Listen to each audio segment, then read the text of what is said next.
অর্জুন কৃষ্ণচূড়ার কথা, কবি মন্দ্রাক্রান্ত সেন।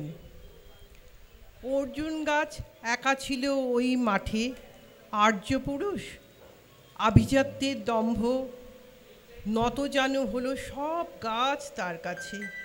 এইটুকু শুধু আরম্ভ কাহিনীর। কোথা থেকে এলো কৃষ্ণচূড়ার বীজ? যুবতী হলো সে কয়েক বছর পরে, সাঁওতালি মেয়ে, খোঁপায় তীব্র লাল।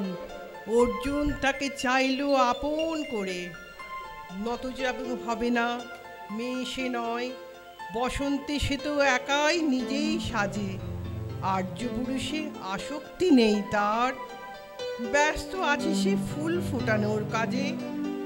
খোপা থেকে খসে গত রাত্রের ফুল, ছিঁড়ছিঁড়ে পাতা পোশাক বুনেছে তার।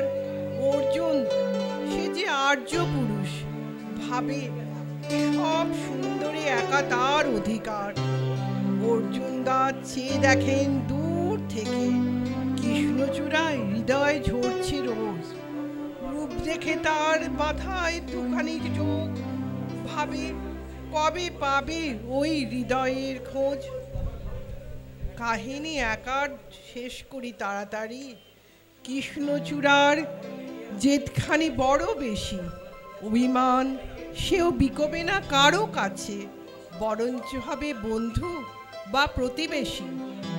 যদিও কাহিনী এত সহজ নয়, অর্জুনে শুধু বাকল ঝরছে, ঝরে সাঁওতালি মেয়ে রক্ত ঝরছে।